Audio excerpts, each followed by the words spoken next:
Hi, this is Drew Jones of Drew's Guitar Shop in Seattle, Washington, and in this video I'm going to be showing you how to install some tuners on kind of a standard headstock.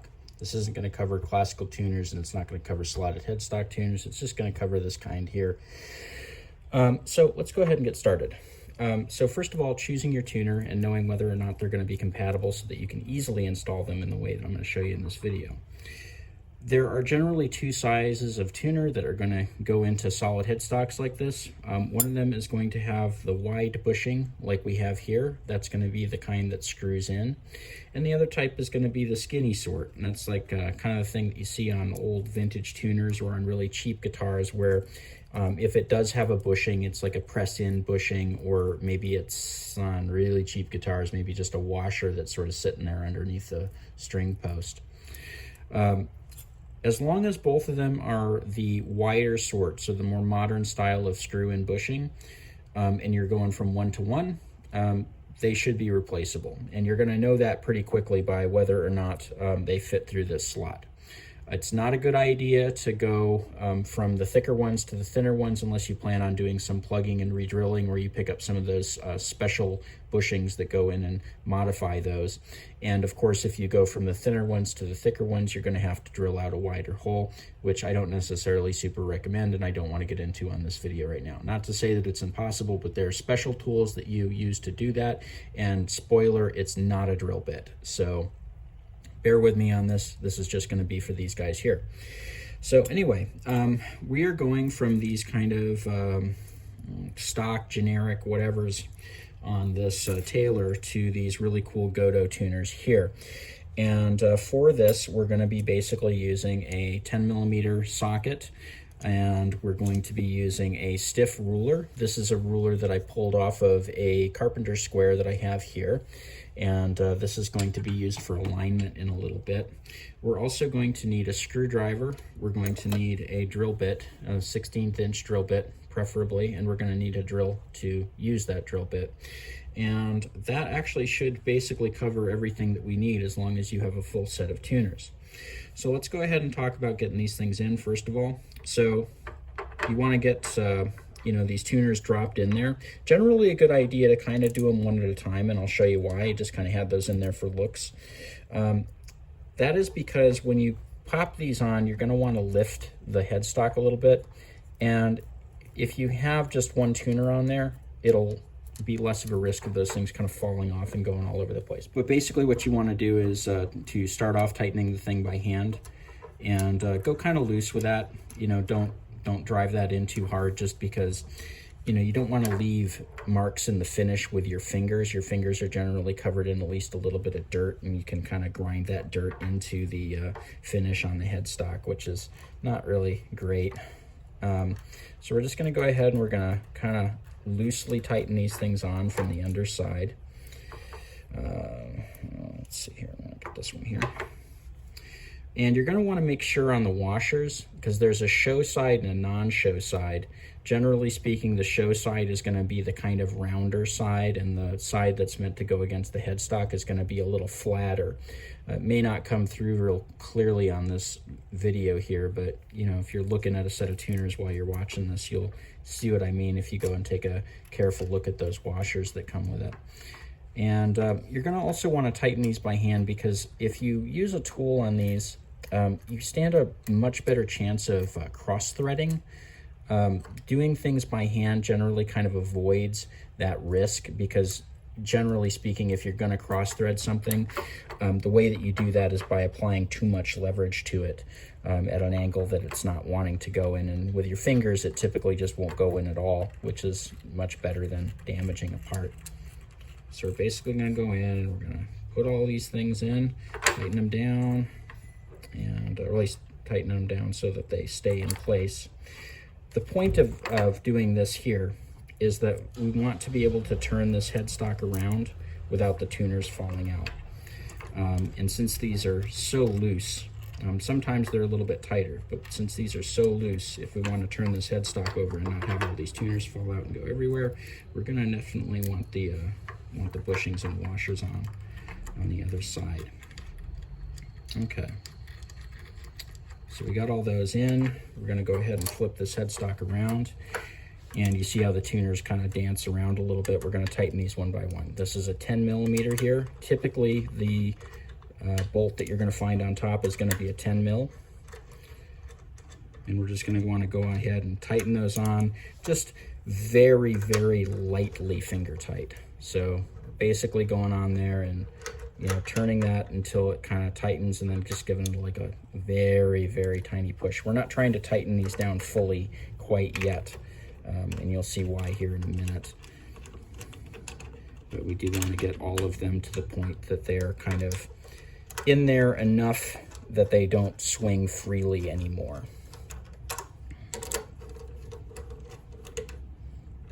Okay, so there we go. So you still can move these. If they're moving too easily, you may want to tighten them down just a little bit more. But right about here is kind of where you want them so that you can maneuver them. And then we're going to go ahead and turn this over, and we're going to take our straightening tool. So this is the tool that we're going to use to align these to make sure that the tuner buttons on here are all coming out the same angle.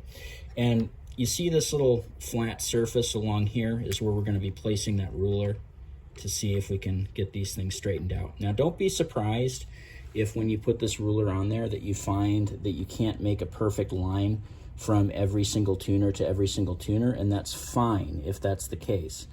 What you want to do is you want to get it as close as you can, and if you can't make it connect, you want the gap in between this side of that flat surface and this side of that flat surface to be essentially the same gap. Generally speaking, it's good to get a thicker one. Now on these, I'm noticing that these press fittings here are a little bit bulgy, and so I'm actually going to go ahead and take a thinner ruler. This is just a general brand ruler, and I'm just going to take this down here and kind of hold that up in the same way, and we're just going to straighten those out, get them to where they're consistent on as far as that gap goes, because these aren't going to make a perfect line, I guess. And then we're going to go and we're going to do the same thing with this side here. So I'm going to start out with my thicker ruler like I did before, just to kind of get a sense of where those things are going to be and see if I can line them up with this. Looks like we're going to have to go to the thinner one on this one as well, because I'm trying to get underneath. I'm trying to get underneath this little round press fitting here because it protrudes a little bit. Okay, and we're gonna again go in and we're gonna try to line these up as straight as possible. Now again, just because I can't make a connection, ideally you want to lay this ruler on there and just be able to kind of push it against them and have them all just go immediately straight. But barring that, what you want to do is you want to make sure that the gaps are consistent. So you're just going to want to take a look at the gap that's in between the ruler and the side of the tuner and make sure that that gap is consistent from the top side to the bottom side, and that way you can kind of align them. The ruler is serving as a guide or as a reference point, and so we're going to have to use this as a reference point here since it's not going to really serve us well as a guide. So then you want to go ahead and once you have those aligned, eyeball them and check and see whether or not anything seems off to you. Like right now, this guy looks like it's just a little bit crooked. So I'm just gonna go back here and I'm gonna go and kind of fix that up. Yep, and there's a little bit more gap at the top than there is at the bottom on that guy. And so we're definitely gonna wanna correct that a little bit. And it looks like for this guy too, similarly, wanna kind of angle that upward just a little bit.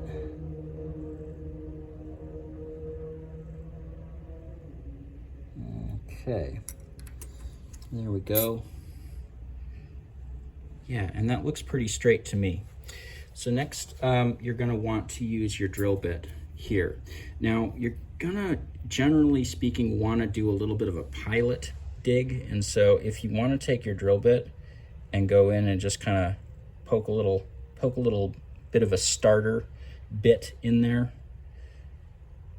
that's probably not a bad idea. Just make sure that you're really centered in the middle of that little hole there. It's easy to go kind of off in one direction, and these screws are not precision fit to these holes. And so as long as you're like in the ballpark of the center, it's probably going to be fine. But the screws do allow for a little bit of wiggle room literally, so you can kind of make these work. If you have a scratch awl, that is to say a little pointy guy, should look something like this. Use it instead of the drill bit, but since I'm trying to show you guys how to do this with sort of a limited set of tools, we're going to be using the drill bit itself. Next, what you're going to want to do is you're going to want to take your drill bit, compare it to the screw, and you're going to want to mark that screw depth. So you see I've got this little blue piece of tape there. That's so that we can know when we're at the bottom of that screw.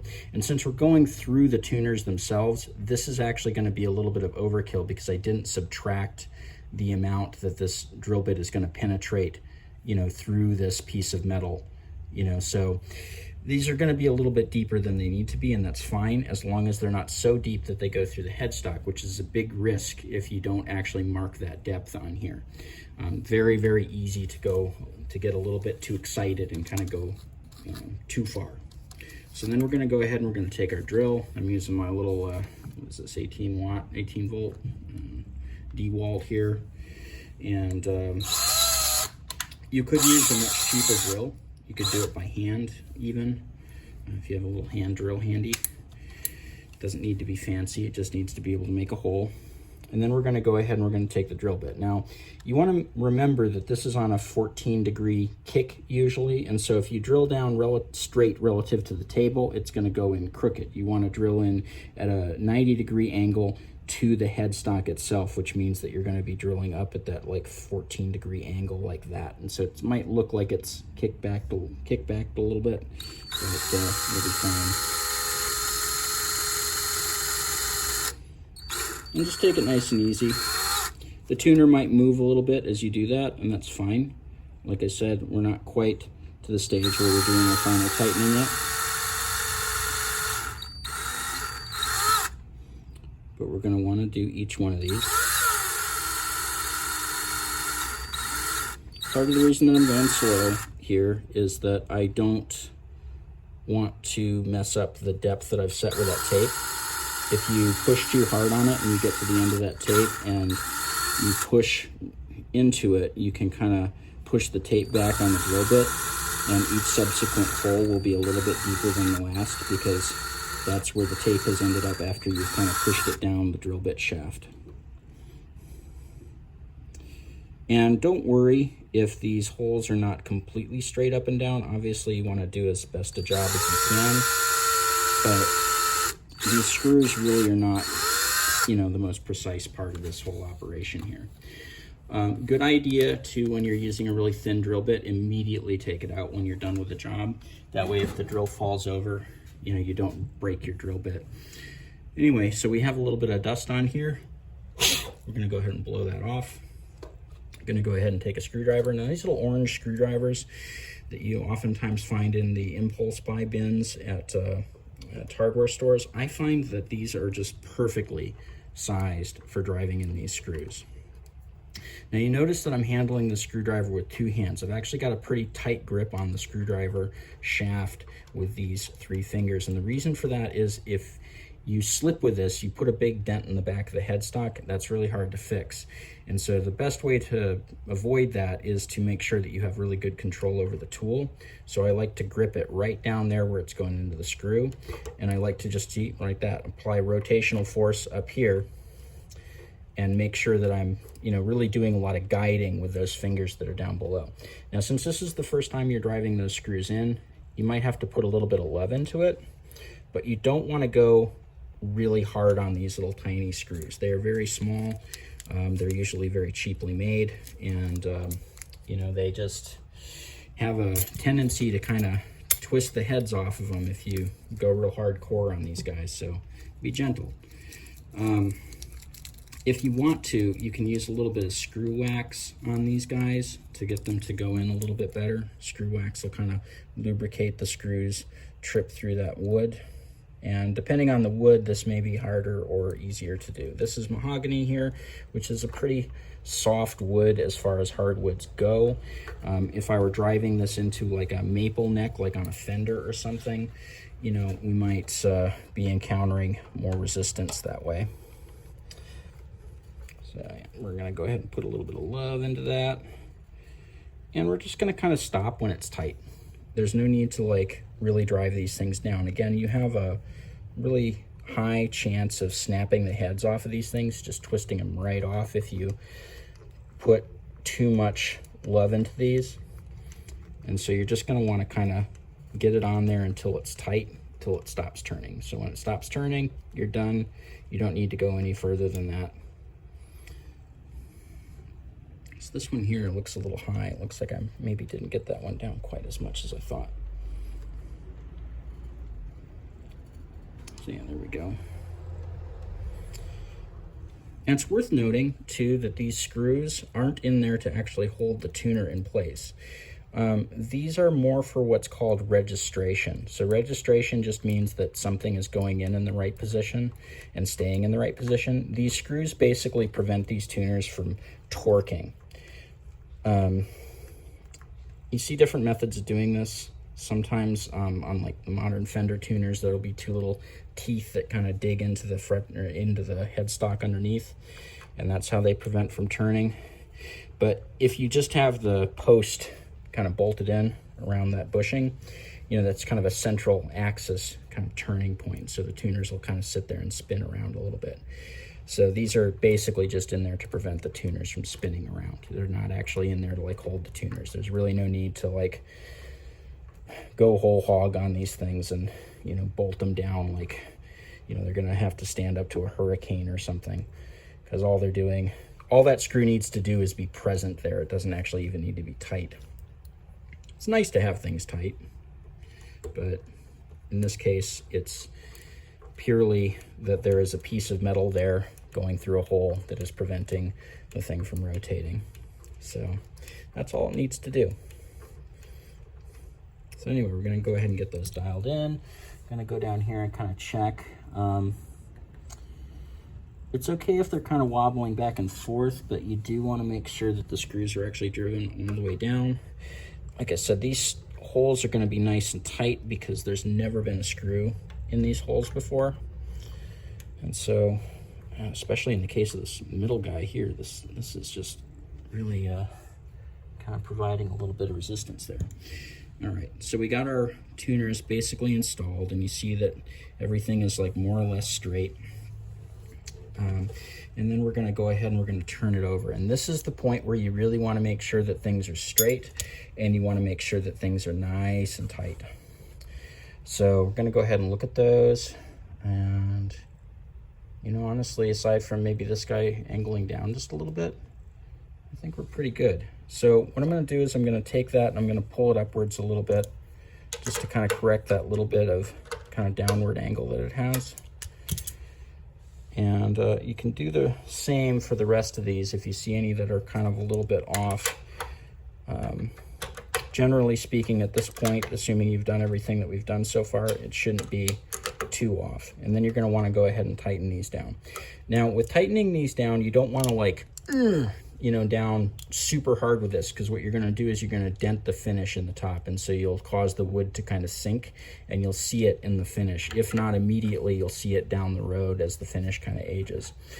But what you want to do is you want to tighten these down, get it to the point where it doesn't turn when you're just using your two fingers like this, and then go in and just give it a little bit of an ootsy turn like that. So kind of tighten it with the fingers, and then just a little bit of a turn with the muscles in the hand. Not much, it doesn't take much. And then you're gonna go down here and you're gonna kind of wiggle things around, see if you can get any movement. And if you don't get any movement and you double check on the screws on the front or on the back there and the screws are all in place, and you don't see any gaps down here underneath the tuners, between the tuner and the headstock, that means that you're done.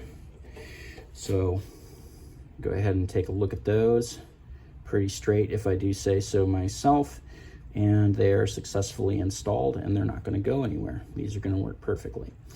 So anyway, that's how you install tuners on a guitar that has one of these flat headstocks, assuming that you're going with the larger bushing kind of tuners. These are the easiest to install, and so if your guitar has this kind of like, you know, sealed tuner in back and you want to move to some better sealed tuners, really super easy to do this install. I usually, you know, when customers call me and they want me to do this job, usually I'll actually recommend that they do it themselves, because I charge money for this, whereas like, you know, a player can easily do this replacement most of the time and not have any issues with it. Some issues may come up where the hole down here may be tapered and the new tuner doesn't quite fit in the same way, in which case you end up with a little gap under here. In that case, you may want to take it into a shop, because there's going to be a special tool called a reamer that they're going to have to use for getting that in there. And in some cases, you know, you might run into some other fitting issues, like you may find that the posts aren't tall enough, or that you maybe have a headstock that isn't compatible for where the lobes are on these screws. And the lobes are those little bits that are coming out of the tuner body and having the screw go through them. So, you know, on that note, it's a good idea to put everything on there first before you drill any holes, and make sure that the thing is going to actually work with what you're trying to do. And you know, past that, the install is just basically as simple as I've shown you here. So once again, you're going to need a ruler, something to straighten them out with and use as a reference point. You're going to need a 10mm socket, most likely. May be possible that you're going to encounter a different size nut than that, but this is the most common. You're going to want a 16th of an inch drill bit and a drill or something to drive that drill bit with, and you're going to want to make sure that that drill bit is marked for the depth of the screws that you're using. And you're going to want a screwdriver that fits those screws really nicely. Like I said, these little guys here, these little orange handle dudes that you find at the bargain bin at the hardware store, don't know why, but these are really great. This is one of my favorite screwdrivers to use in the shop. Actually, it just fits most things pretty well, and fits these tuner screws really well. So anyway, this has been Drew Jones of Drew's Guitar Shop in Seattle, Washington. If you enjoyed this video and you feel like dropping me a tip, there are links to do so in the description. Like, subscribe, hit the bell, all that jazz. Link around to your friends. If you want to check out the stuff that I have on Reverb, there's a link to my Reverb page in the description, as well as a link to my website, where you can find my pricing info, my contact info, as well as a page that I wrote on caring for stringed instruments. If you do take a mind to message me about any kind of consultation on a project that you're doing, there's information on how to do that in the tips section of my description. So check that out.